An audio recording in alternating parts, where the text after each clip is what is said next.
मन में बसा कर तेरी मूर्ति, उतारे हम तेरी आरती। करुणा करो कष्ट हरो, ज्ञान दो भगवन, भवसागर से तार दो भगवन। ओम नमो भगवते वासुदेवाय। ओम श्री वैष्णवे नमः। सनातन धर्म अनुरागी सज्जनों और माताओं और बहनों, आप सभी का आज से इस पावन कथा प्रसंग में हार्दिक अभिनंदन है। आइए पूरी श्रद्धा और भक्ति के साथ भगवान पुरुषोत्तम के चरणों में ध्यान लगाते हुए इस परम पवित्र कथा का श्रवण करते हैं। वाल्मीकि जी और राजा दृढ़धनवा का पावन संवाद। इस मंगलकारी अध्याय में महर्षि वाल्मीकि जी और राजा दृढ़धनवा के बीच अत्यंत सुंदर संवाद हुआ है। जब राजा दृढ़धनवा ने भगवान नारायण के मुख से अपने पूर्व जन्म का विस्मयकारी वृतांत सुना तो कौतूहल और श्रद्धा के कारण उनका मन पूर्णतया तृप्त नहीं हुआ। उनके मन में धर्म को और गहराई से जानने की तीव्र जिज्ञासा उत्पन्न हो गई।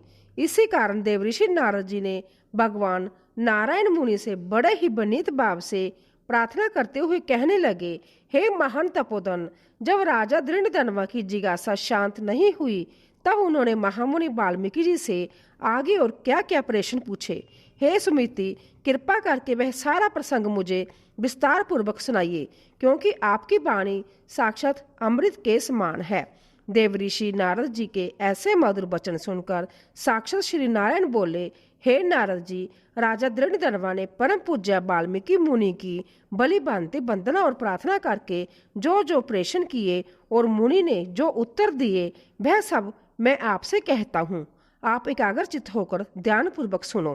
राजा दृढ़धनवा ने हाथ जोड़कर कहा, हे मुनि श्रेष्ठ, इस संसार में मुक्ति की इच्छा रखने वाले मनुष्य को कल्याणकारी पुरुषोत्तम मास का सेवन किस प्रकार करना चाहिए? इस पावन मास में किस देवता की पूजा करनी चाहिए? पूजन की वास्तविक विधि क्या है? इस महीने में किस किस वस्तु का दान करना सबसे उत्तम माना गया है और उस दान को करने का शास्त्रीय विधान क्या है? हे महात्मन, यह सब बातें संसार के कल्याण के लिए लोक हित की भावना से मुझे विस्तार पूर्वक समझाइए, क्योंकि आप जैसे महान त्यागी और परोपकारी महात्मा ही इस पृथ्वी पर केवल मनुष्य के उद्धार के लिए विचरण करते हैं। राजा ने आगे कहा, हे ब्राह्मण, पुरुषोत्तम भगवान का ध्यान, स्मरण, जप और तप आदि करने से मनुष्य को अंततः महान पुण्य की प्राप्ति होती है। यह बात मैंने संभव आपके पूज्य मुख से सुनी है। मैं अपने पूर्व जन्म के सुदेव नामक ब्राह्मण के अवैधुत वृतांत को सुनकर पूरी तरह बाबा विभोर हो गया हूँ। इस परम पवित्र मास के दिव्य फल स्वरूप ही मेरा मरा हुआ पुत्र पुण्य जीवित होकर उठ खड़ा हुआ था। पूर्व जन्म में केवल ब्राह्मण पुत्र के शोक में डूबकर अज्ञानवश निरंतर निर्हार जानी भूखा रहने से ही मेरा यह पुरुषोत्तम मास का व्रत अनजाने में संपन्न हो गया था। जब अनजाने में किए गए व्रत का इतना अनुपम फल हुआ कि मृत पुत्र भी जीवित हो गया, तो विधि पूर्वक किए गए व्रत की महिमा का तो कहना ही क्या है। तत्पश्चात मैंने संभव भगवान हरि के मुख से सुना हुआ और अनुभव किया हुआ पुरुषोत्तम मास का पूजन किया था। परंतु हे तपोधन, इस नए जन्म में आने के कारण मैं वह सब पूजा विधान और नियम पूरी तरह से भूल गया हूँ। अंत हे कृपा निदान, कृपा करके मुझे वह संपूर्ण विधि फिर से सुनाइए। पुरुषोत्तम मास की नित्य क्रिया, शोष और नियम। राजा दृढ़धनवा की ऐसी धर्ममयी प्रार्थना सुनकर महर्षि वाल्मीकि जी प्रसन्न होकर बोले, हे राजन, ध्यान देकर सुनो। जो भी मनुष्य पुरुषोत्तम मास का व्रत करना चाहता है, उसे प्रतिदिन प्रातः काल सूर्य उदय से पूर्व ब्रह्मा मुहूर्त में ही उठ जाना चाहिए।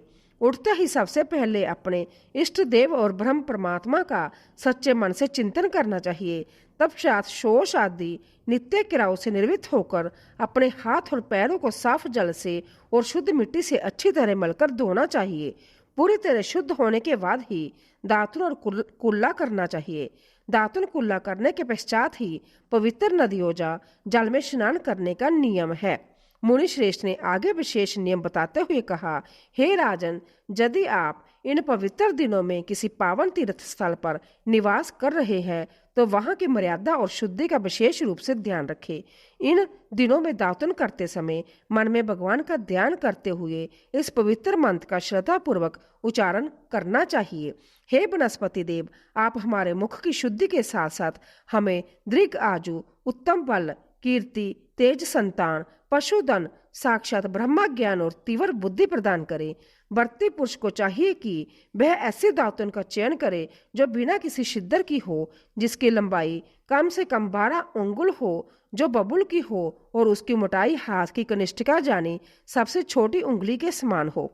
वह दातुन बीच में से कटी जा गौ वाली नहीं होनी चाहिए। शास्त्रों के अनुसार रविवार के दिन दातुन करना पूरी तरह से वर्जित माना गया है।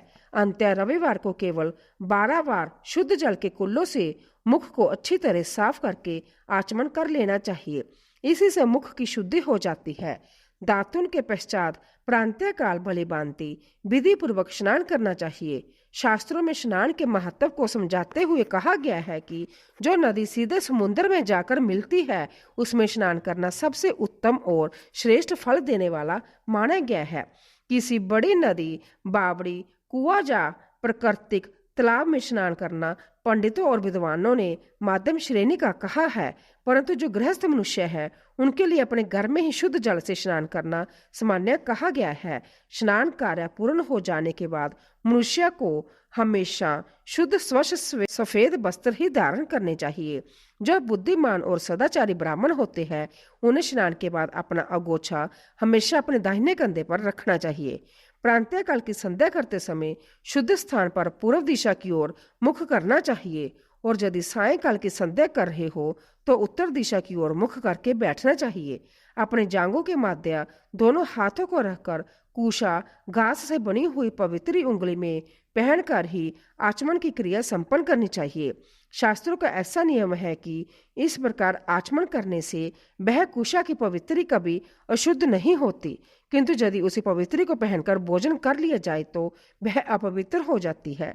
अंत्य भोजन के बाद उसे तुरंत फेंक देना चाहिए।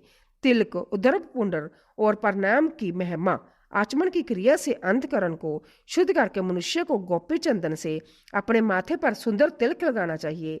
तिलक हमेशा डंडे के आकार का, सीधा, सौम्य और दिखने में अत्यंत सुंदर होना चाहिए, जिसे शास्त्रों में उदर्भ पुंडर तिलक कहा जाता है। इस तिलक की महिमा अत्यंत निराली है। उदर्भ पुंडर तिलक के दोनों रेखाओं के मध्य भाग में साक्षात धन की देवी लक्ष्मी जी के सहित भगवान हरि जानी विष्णु जी निवास करते हैं। इसके विपरीत जो 3 आड़ी रेखाओं वाला त्रिपुंड तिलक होता है उसे माता पार्वती जी के सहित साक्षात भगवान शंकर जी सदा विराजमान रहते हैं। चंदन के रंगों का महत्व बताते हुए मुनि बोले, सफेद रंग का उदर्भ पुंडर तिलक मनुष्य को परम ज्ञान और सात्विकता देने वाला होता है। लाल रंग का तिलक मनुष्य के भीतर आकर्षण पैदा करता है और दूसरों को वश में रखने वाला होता है, जबकि पीले रंग का तिलक धारण करने से मनुष्य को संसार की सभी सिद्धियां सुलभ हो जाती है। इन शास्त्रों में बताए गए रंगों और आकारों के अतिरिक्त माथे पर अन्य किसी भी प्रकार का तिलक कभी नहीं लगाना चाहिए। तिलक लगाने के बाद गोपी चंदन के पवित्र मिट्टी से अपने शरीर के विभिन्न अंगों पर शंख, चक्र, गदा और पद्म के चिन्ह धारण करने चाहिए। यह सभी चिन्ह मनुष्य के पूर्व संचित पापों को समूल नष्ट करने वाले और साक्षात भगवत पूजा के प्रधान अंग कहे गए हैं। संसार में जिन मनुष्य के शरीर पर शंख और चक्र आदि के पवित्र चिन्ह अंकित होते हैं उन्हें कभी भी साधारण मनुष्य नहीं समझना चाहिए। वह तो पृथ्वी पर साक्षात भगवान के नित्य स्वरूप ही माने जाते हैं। जो मनुष्य इन दिव्य आयुधों के चिन्हों को नित्य अपने शरीर पर धारण करते हैं उनके शरीर के सभी कायिक, वाचिक और मानसिक पाप संभवतः ही पुण्य के रूप में परिवर्तित हो जाते हैं। नारायण के इन पवित्र आयुधों से जिनका शरीर हमेशा चिन्हित रहता है, यदि वह मनुष्य करोड़ों पापों से युक्त भी हो तो भी जमराज के दूत उसके पास आने का साहस नहीं कर सकते। फिर भला जमराज क्या कर सकता है? इसके पश्चात व्रती पुरुष को प्रणाम करके त्रिंदा संध्या बंदन की क्रिया करनी चाहिए। प्रांतः काल की संध्या तब तक विधि पूर्वक करनी चाहिए जब तक कि आकाश में तारे पूरी तरह विलीन ना हो जाए और सूर्य उदय ना हो जाए। जब तक प्रत्यक्ष देवता सूर्य नारायण के दर्शन ना हो जाए तब तक निरंतर पवित्र गायत्री मंत्र का मानसिक जप करते रहना चाहिए। इसके बाद सूर्य देव के वैदिक मंत्र का उच्चारण करते हुए सूर्य के सम्मुख खड़े होकर अंजलि में जल लेकर उन्हें अर्घ्य प्रदान करना चाहिए। इसी प्रकार सायंकाल की संध्या के समय भूमि पर अपने दोनों पैरों को सीधा रखकर सूर्य देव को श्रद्धा पूर्वक नमस्कार करना चाहिए। इस संसार में जो भी ब्राह्मण, क्षत्रिय और वैश्य पूरी श्रद्धा से विधि विधान के साथ त्रिकाल संध्या करते हैं, उनके लिए तीनों लोकों में ऐसी कोई भी वस्तु नहीं है जो कठिन या दुर्लभ हो। यह सब मनुष्य के प्रांतः काल के नित्य कर्म कहे गए हैं। कलश स्थापना और पूजा का दिव्य विधान। नित्य कर्मों की इस श्रृंखला को पूरी करके ही मनुष्य को भगवान श्री हरि की विशेष पूजा का आरंभ करना चाहिए। व्रती रखने वाले पुरुष को चाहिए कि वह पूरी तरह शुद्ध, शांत और मौन होकर गाय के गोबर से लिपी हुई गोल या चकोर भूमि पर व्रत की पूर्ण सिद्धि के लिए साफ चावलों की सहायता से एक सुंदर 8 पखंडियों वाला अष्टदल कमल बनाए। इसके बाद अपने सामर्थ्य के अनुसार स्वर्ण, चांदी, तांबे या फिर मिट्टी का एक सुंदर, नवीन और बिना किसी छिद्र वाला शुद्ध कलश उस अष्टदल कमल के ठीक ऊपर स्थापित करे। तत्पश्चात उस कलश के भीतर किसी पवित्र तीर्थ स्थान से लाया हुआ कल्याणकारी और शीतल जल भरना चाहिए। जल भरते समय कलश की प्रार्थना करते हुए इस दिव्य मंत्र का पाठ करना चाहिए। इस कलश के मुख भाग में साक्षात भगवान विष्णु का वास है। इसके कंठ भाग में भगवान रुद्र जाने शिवजी निवास करते हैं। इसके मूल जाने जड़ में सृष्टि के रचिता ब्रह्मा जी विराजमान है। इसके मध्य भाग में समस्त मातृगण स्थित है और इस कलश की कुक्षी जानी गर्भ में समस्त 7 समुद्र तथा 7 द्वीपों वाली संपूर्ण पृथ्वी समाहित है। इसके साथ ही ऋग्वेद, यजुर्वेद, सामवेद और अर्थवेद यह चारों वेद अपने संपूर्ण अंगों सहित इस कलश के भीतर सूक्ष्म रूप से स्थित हो। इस प्रकार पवित्र भावना से कलश की स्थापना करके उसमें संसार के समस्त पावन तीर्थों का प्रेम पूर्वक आह्वान करना चाहिए और कहना चाहिए, हे गंगे, हे गोदावरी, हे कावेरी, हे सरस्वती, आप सभी पवित्र नदियाँ मेरे आत्मिक शांति के लिए और मेरे समस्त पापों का नाश करने के लिए कृपा करके इस कलश के जल में आकर स्थित हो जाएं। इसके बाद कलश का पूजन वैदिक मंत्रों द्वारा तथा उस ऋतु में मिलने वाले ताजे सुगंधित पुष्पों से करना चाहिए। कलश पूजन के बाद कलश के ऊपर एक पीले रंग के बस्तर से लपेटा हुआ तांबे का एक स्वच्छ पात्र यानी ढक्कन रख देना चाहिए। फिर उस तांबे के पात्र के ऊपर अपनी श्रद्धा के अनुसार सोने की बनी हुई भगवान राधा और कृष्ण की अत्यंत सुंदर मूर्ति स्थापित करनी चाहिए। मूर्ति स्थापना के उपरांत परम भक्ति भाव से धूप, दीप, नैवेद्य और फल आदि अर्पित करके विधि विधान से उनका पूजन संपन्न करना चाहिए। पुरुषोत्तम मास के अनुपम और श्रेष्ठ महिमा। महामुनि वाल्मीकि जी आगे कहते हैं, हे राजन, इस पावन पुरुषोत्तम मास के अधिपति देवता संभव भगवान पुरुषोत्तम जानी श्री कृष्ण जी है। अंत इस मास के आने पर विशेष रूप से केवल उन्हीं की पूजा अर्चना करनी चाहिए। जिस परमेश्वर की थोड़ी सी भी सेवा और भक्ति करने से संसार रूपी अगाध सागर में डूबता हुआ जीव भी सहज ही पार उतर जाता है, जब परम द्रव्य सत्य है। भला उस भगवान की सेवा इस संसार में कौन सा बुद्धिमान मनुष्य नहीं करना चाहेगा। इस नश्वर संसार में मनुष्य को गायें, धन दौलत, पुत्र, आलिशान ग्रह और अपने शुभ अशुभ कर्मों का फल तो बार बार जन्म जन्म में मिल सकता है, परंतु यह दुर्लभ मनुष्य शरीर बार बार प्राप्त नहीं होता। यह अमूल्य मानव देह केवल धर्म का आचरण करने के लिए मिली है और धर्म की रक्षा से ही परम ज्ञान की प्राप्ति होती है तथा उस शुद्ध ज्ञान के द्वारा ही मनुष्य को मोक्ष की प्राप्ति सुलभ हो पाती है। इसीलिए मनुष्य को हमेशा अपने जीवन में धर्म का ही आचरण करना चाहिए।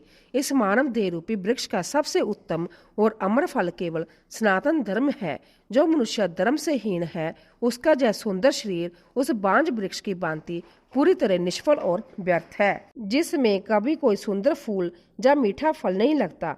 जब मृत्यु का समय निकट आता है, तब संसार के माता पिता मित्र, स्त्री, पुत्र, बाई या संचित किया हुआ धन, इनमें से कोई भी जीव का सहायक नहीं बन पाता। उस घोर अंधकार के समय केवल मनुष्य द्वारा किया गया धर्म ही उसका एकमात्र सच्चा सहायक बनता है। यह सत्य है कि वृद्ध अवस्था किसी भयानक सिहिनी की भांति मनुष्य को हमेशा डराती रहती है और अनेक प्रकार की बीमारियां तथा व्याधियां शत्रु के समान शरीर को निरंतर पीड़ित करती रहती है। जिस प्रकार किसी टूटे हुए मिट्टी के बर्तन से धीरे धीरे बूंद बूंद करके जल टपकता रहता है और अंत में बर्तन खाली हो जाता है, ठीक उसी प्रकार काल जाने मृत्यु से ग्रसा हुआ यह जीव पल पल अपनी आयु खोता रहता है। परंतु अंततः आश्चर्य की बात है कि ऐसा होने पर भी मनुष्य दूसरों को पीड़ा देने तथा अधर्म से धन का अपहरण करने की अपनी बुरी लालसा को कभी नहीं छोड़ पाता। जो पुरुष साक्षात मृत्यु के क्रूर मुख्य में समा रहा हो और जिसकी आयु तेजी से घट रही हो, उसे संसार का कौन सा भौतिक सुख आनंदित कर सकता है। संसार की गति बड़ी विचित्र है। जब मनुष्य का चित्त जाने मन धर्म कार्य करने के लिए बहुत तीव्र और प्रबल होता है, तब दुर्भाग्य से उस समय उसके पास धन की उपलब्धता नहीं होती, और जब कभी भाग्यवश मनुष्य के पास प्रचुर मात्रा में धन होता है, तब माया के प्रभाव से उसका चित्त धर्म की ओर बिल्कुल नहीं लग पाता। और जब कभी दुर्लभ संजोग से धर्म कार्य करने के लिए मनुष्य का चित्त और धन दोनों एक साथ उपलब्ध होते हैं, तब उस समय समाज में कोई योग्य सत्पात्र नहीं मिलता। परंतु जब किसी मनुष्य के जीवन में इन तीनों चीजों अर्थात धर्म के प्रति शुद्ध चित्त, प्रचुर धन और योग्य सत्पात्र का दिव्य मिलन हो जाए, तब बिना किसी सोच विचार के जो मनुष्य तुरंत धर्म का कार्य कर डालता है, वास्तव में इस संसार में वही सबसे बड़ा बुद्धिमान पुरुष है। संसार में बहुत अधिक धन होने पर लोग हजारों प्रकार के बड़े बड़े यज्ञ और धर्म कार्य करते हैं, परंतु पुरुषोत्तम मास की महिमा इतनी निराली है कि इसमें थोड़े से ही धन से मनुष्य को महान यज्ञों से भी बड़ा धर्म और पुण्य फल प्राप्त हो जाता है।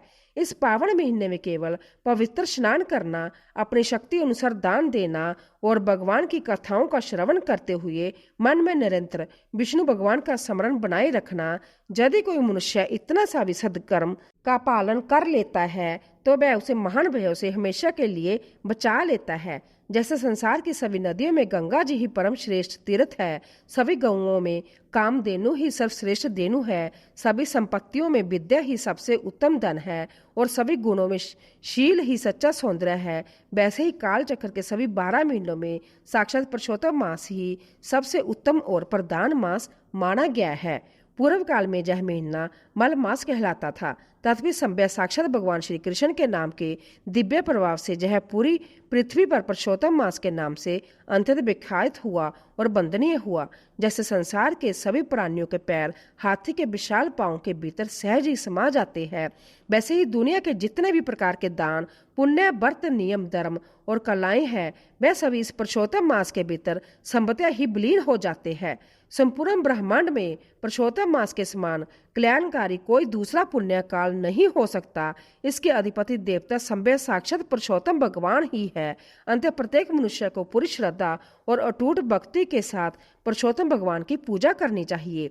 इस व्रत को करते समय शास्त्रों के ज्ञाता, आचरण से शुद्ध, हमेशा सत्य बोलने वाले परम वैष्णव ब्राह्मण को ही अपना आचार्य बनाना चाहिए और उन्हीं के द्वारा विधि पूर्वक पूजा संपन्न करानी चाहिए। जो मनुष्य अपने अंतकरण में उठने वाली काम क्रोध मोह लोभ और ईर्ष्या द्वेष रूपी भयानक मछलियों से भरे हुए इस संसार रूपी महासागर को सकुशल पार करना चाहता है, उसे आदिदेव भगवान पुरुषोत्तम की ही विधि पूर्वक शरण लेनी चाहिए और उनका पूजन करना चाहिए।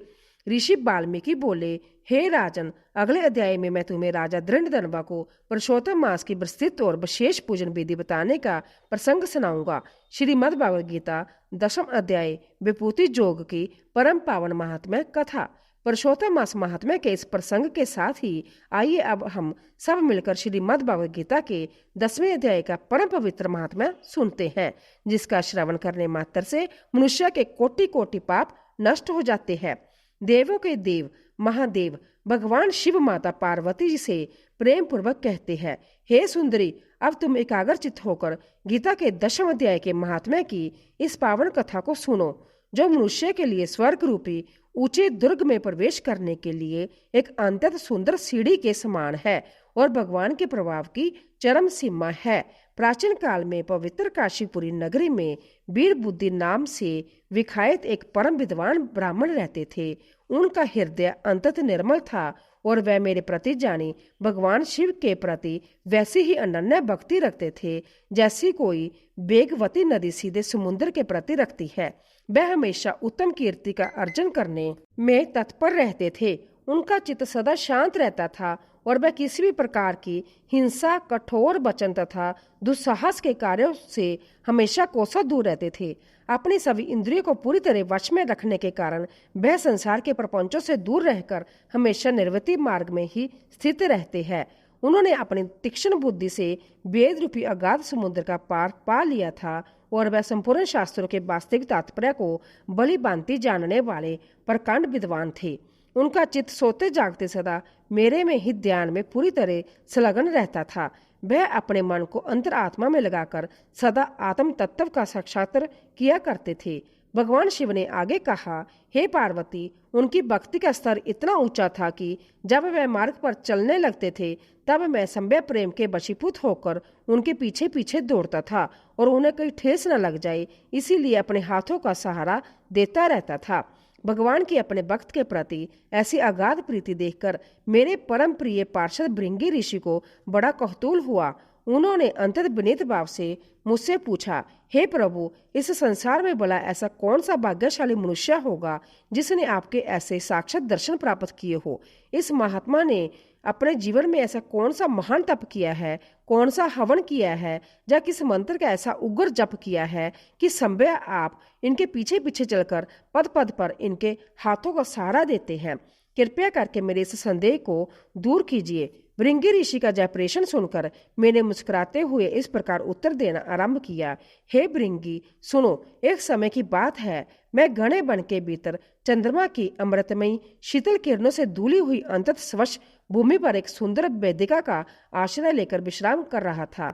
मेरे वहां बैठने के क्षण भर बाद ही न जाने कहां से सहसा बड़ी जोर की भयंकर आंधी चलने लगी। उस आंधी का वेग इतना तीव्र था कि वन के बड़े बड़े वृक्षों की शाखाएं ऊपर नीचे होकर आपस में जोर जोर से टकराने लगी और कितनी ही मजबूत टहनियां टूट टूट कर चारों ओर बिखर गई। जहां तक कि उस पर्वत की जो अविचल और स्थिर छाया थी वह भी आंधी के वेग से हिलती हुई प्रतीत होने लगी। इसके तुरंत बाद वहां एक अंतर महान और भयंकर शब्द गूंजा, जिससे उस पूरे पर्वत की गुफाएं प्रतिध्वनित हो उठी। तत्पश्चात मैंने देखा कि नीले आकाश से कोई बहुत ही विशालकाय पक्षी नीचे उतरा, जिसकी कांति और चमक किसी घने काले मेघ जाने बादल के समान दिखाई दे रही थी। वह पक्षी दिखने में काजल की बड़ी राशि, घने अंधकार के समूह अथवा पंख कटे हुए किसी विशाल काले पर्वत की भांति अत्यंत विस्मयकारी जान पड़ता था। भूमि पर उतरकर अपने पैरों का सहारा लेकर उस अवैध पक्षी ने बड़े ही आदर के साथ मुझे साष्टांग प्रणाम किया। फिर उसने एक अत्यंत सुंदर और नवीन दिव्य कमल मेरे चरणों में अर्पित कर दिया और अपनी अत्यंत स्पष्ट तथा मधुर वाणी में मेरी स्तुति करनी आरंभ कर दी। पक्षी ने गदगद कंठ से कहा, हे देवादिदेव महादेव, आपकी सदा ही जय हो। आप साक्षात सच्चिदानंदमयी अमृत के अगाध सागर हैं और इस संपूर्ण चराचर जगत के एकमात्र पालक हैं। आप सदा उत्तम सद्भावना से युक्त रहते हैं और अनासक्ति की लहरों से हमेशा उत्साहित रहते हैं। आपके इस दिव्य ऐश्वर्य और वैभव का ब्रह्मांड में कहीं कोई अंत नहीं है। हे प्रभु, आपकी जय हो। अवैधित वासना से परिपूर्ण शुद्ध बुद्धि के द्वारा आप संसार के तीनों प्रकार के भेदों से सर्वथा रहित हैं। आप हमेशा अपने इंद्रिय को जीतने वाले परम भक्तों के पूर्ण अधीन रहते हैं और जोगियों को केवल ध्यान की अवस्था में ही आपके वास्तविक स्वरूप का साक्षात हो पाता है। आप ही सगुण हैं और आप ही निर्गुण निराकार हैं। आपके जय पावन चरण कमल शरणागत भक्तों की रक्षा करने में अत्यंत प्रवीण है।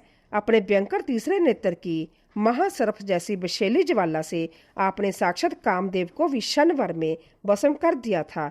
हे महाकाल, आपकी जय हो। आप प्रत्यक्ष आदि भौतिक प्रमाणों से अंततः दूर होते हुए भी संभव प्रमाणीय स्वरूप है। आपको मेरा बार बार नमस्कार है।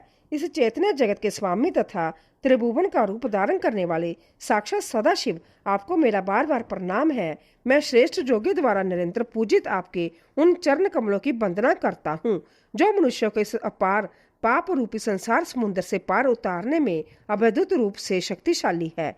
हे महादेव, जिनकी स्तुति करने में देवताओं के गुरु साक्षात बृहस्पति देव भी समर्थ नहीं है, फिर मेरे जैसे अंतत छोटी बुद्धि वाले एक साधारण पक्षी की भला क्या बिसात है कि मैं आपकी महिमा का गान कर सकूं।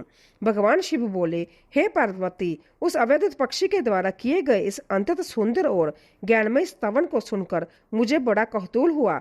मैंने कौतूहलवश उस पक्षी से पूछा, ए विहंगम, तुम वास्तव में कौन हो और किस स्थान से जहां आए हो? तुम्हारी आकृति जो साक्षात राजहंस जैसी दिखाई दे रही है, मगर अचरज की बात है कि तुम्हारा यह रंग किसी कौवे के समान पूरी तरह काले कैसे है?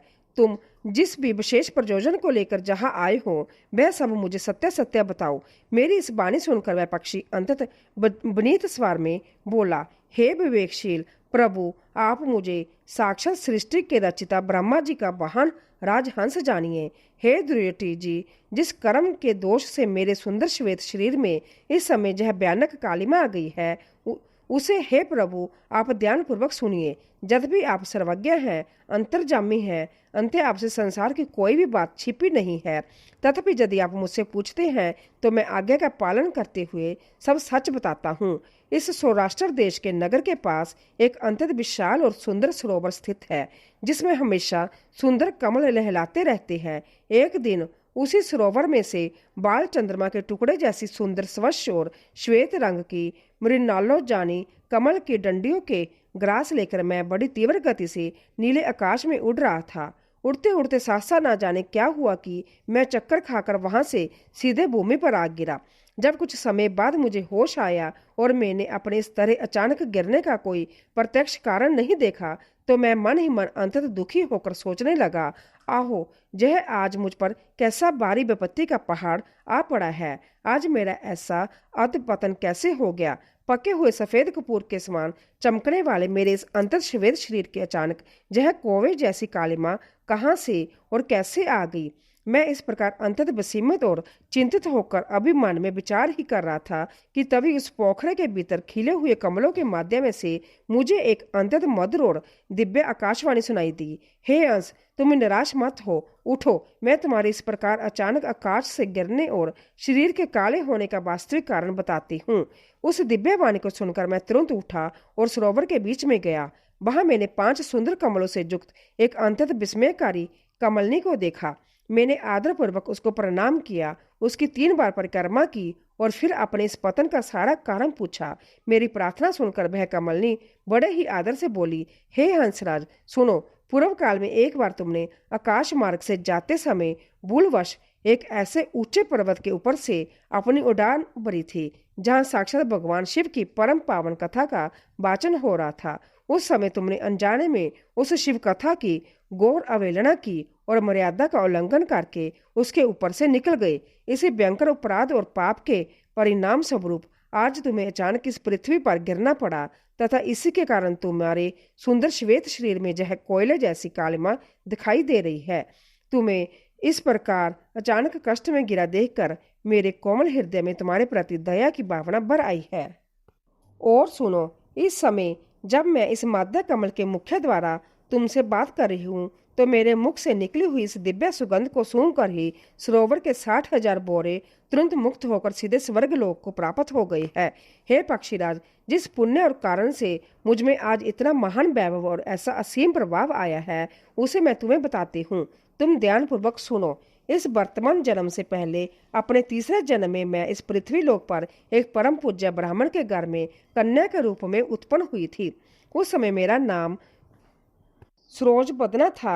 मैं हमेशा अपने माता पिता और गुरुजनों की सेवा में तत्पर रहती थी और सदा एकमात्र पतिव्रत धर्म के कठोर पालन में लगी रहती थी। एक दिन की बात है, मैं अपने घर में बैठी एक सुंदर मैना पक्षी को बोलना सिखा रही थी। इसी कार्य में मगन होने के कारण उस दिन अपने पतिदेव की सेवा करने में मुझसे कुछ समय का विलंब जानी देरी हो गई। इस थोड़ी सी देरी के कारण मेरे पतिदेव अत्यंत कुपित जाने क्रोधित हो गए और उन्होंने क्रोध के आवेश में आकर मुझे एक भयानक शाप दे दिया। ओ पापनी, तूने मैना के कारण मेरी सेवा में विलंब किया है। अंततः तू अगले जन्म में मैना की ही जोनी में चली जा। पति के उस शाप के प्रभाव से मरने के बाद यद्यपि मैं मैना पक्षी के रूप में ही उत्पन्न हुई, तथापि अपने पति के पिछले आशीर्वाद और पुण्य के प्रभाव से मुझे इस बार किसी साधारण स्थान पर नहीं बल्कि परम पूज्य ऋषियों मुनियों के पवित्र आश्रम में आश्रय प्राप्त हुआ। वहां एक दयालु मुनि कन्या ने मेरा बड़े लाड प्यार से पालन पोषण किया।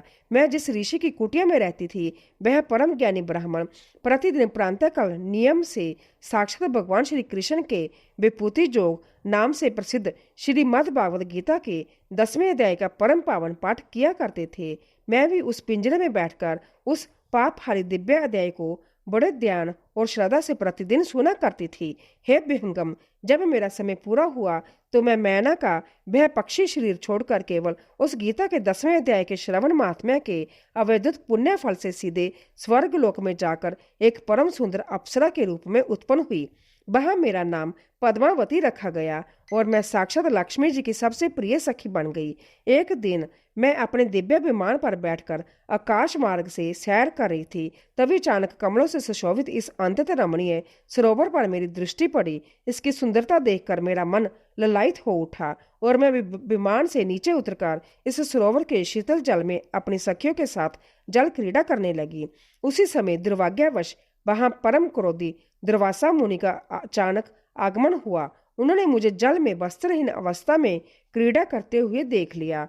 उनके अचानक आने से और व्यय के कारण मैंने लोकलाज से बचने के लिए तुरंत अपने जोगवाल से एक कमलनी का रूप धारण कर लिया। उस समय मेरे दोनों पैर सुंदर 2 कमल बन गए, मेरे दोनों हाथ भी 2 सुंदर कमल हो गए और शरीर के अन्य अंगों के साथ मेरा जय सुंदर मुख भी एक मुख्य कमल बन गया। इस प्रकार मैं जहां 5 कमलों से युक्त एक कमलनी के रूप में स्थित हो गई। मुनिवर दुर्वासा ने जब अंतर्दृष्टि से मेरी इस चालाकी को देखा तो उनकी दोनों आंखें क्रोध की अग्नि से लाल हो गई।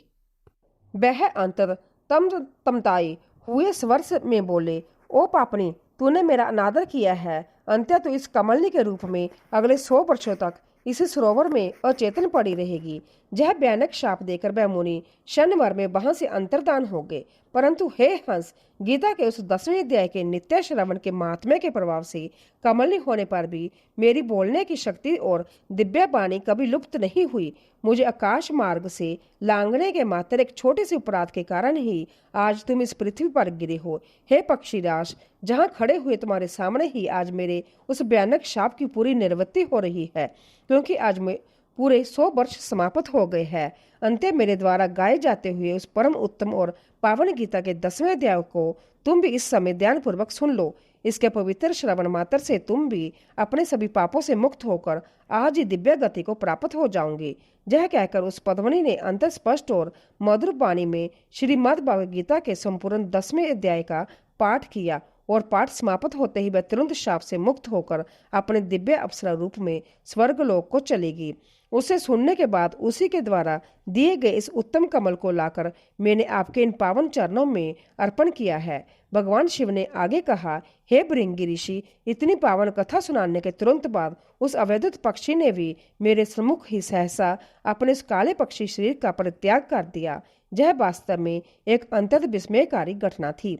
वही पक्षी अब गीता के 10वें अध्याय के दिव्य प्रभाव के कारण इस पावन काशीपुरी में एक अत्यंत श्रेष्ठ ब्राह्मण कुल में उत्पन्न हुआ, जिसका नाम आज वीर बुद्धि है। पूर्व जन्म के संस्कारों के कारण इसके मुख से सोते जागते उड़ते बैठते सदा गीता के 10वें अध्याय का ही पवित्र उच्चारण हुआ करता है। गीता के 10वें अध्याय के अर्थ का निरंतर चिंतन करने का ही जय साक्षात परिणाम हुआ है कि यह ब्राह्मण अपने जीवन में सब भूत प्राणियों के भीतर स्थित साक्षात शंख चक्र और गदाधारी भगवान विष्णु का हर समय दर्शन करता रहता है। इसकी प्रेम और करुणा से भरी हुई स्नेहपूर्ण दृष्टि जब कभी भी इस संसार के किसी भी पापी देहधारी के शरीर पर अचानक पड़ जाती है तो वह मनुष्य चाहे कितना ही बड़ा दुराचारी, श्रापी या ब्रह्म हत्यारा ही क्यों न हो, वह उसी क्षण अपने सभी पापों से पूरी तरह मुक्त हो जाता है तथा पूर्व जन्म में निरंतर अभ्यास किए हुए इस 10वें अध्याय के अनुपम महात्म्य से इसको इस संसार में अंततः दुर्लभ तत्वज्ञान संपत्ति ही प्राप्त हो गया है तथा इसने जीवित रहते हुए भी इस संसार में जीवन मुक्ति के परम पद को पा लिया है। यही कारण है कि हे भृंगी, जब यह परम संत पुरुष रास्ते पर चलने लगता है तो मैं संभव इसके पीछे पीछे चलकर इसको हाथों का सहारा देता रहता हूँ। भगवान शिव बोले, हे प्रिय पार्वती, इस प्रकार गीता के 10वें अध्याय की जो महान महिमा मैंने पूर्व काल में अपने पार्षद भृंगी ऋषि के सामने विस्तार पूर्वक कही थी, वही परम पवित्र और गुप्त कथा आज मैंने तुमसे भी कही है। इस संसार में चाहे कोई पुरुष हो या नारी, जो भी इस पवित्र 10वें अध्याय के महात्म्य की कथा का केवल श्रवण मात्र भी कर लेता है, उसे इस पृथ्वी पर सभी चारों आश्रमों के नियमों का श्रद्धापूर्वक पालन करने के बराबर ही उत्तम फल प्राप्त हो जाता है। ओम नमो भगवते वासुदेवाय। श्रीमद् भागवत गीता के यह परम पावन महात्म्य अध्याय यहीं पर पूरी तरह संपन्न हुआ। जो भी श्रद्धालु मनुष्य इस पवित्र अध्याय को श्रद्धापूर्वक प्रतिदिन समय पढ़ता है, दूसरों को सुनाता है अथवा इसका मानसिक अभ्यास करता है, वह मनुष्य मृत्यु के पश्चात सभी संसारिक बंधनों से मुक्त होकर सीधे भगवान श्री विष्णु के परम पवित्र वैकुंठ लोक को जाता है। इसमें तनिक भी संदेह नहीं है। सज्जनों, ये थी आज की अत्यंत मंगलकारी अधिक मास महात्म्य की दिव्य कथा। मैं पूर्ण विश्वास और आशा करती हूँ कि आपको आज की यह सुंदर और ज्ञानमयी कथा अत्यंत पसंद आई होगी। भगवान पुरुषोत्तम और साक्षात श्री पार्वती जी की असीम कृपा आप सभी के परिवार पर सदा सर्वदा बनी रहे। इति श्री पुरुषोत्तम मास महात्म्य का 19वां अध्याय संपूर्ण हुआ। जय श्री कृष्णा। राधे राधे।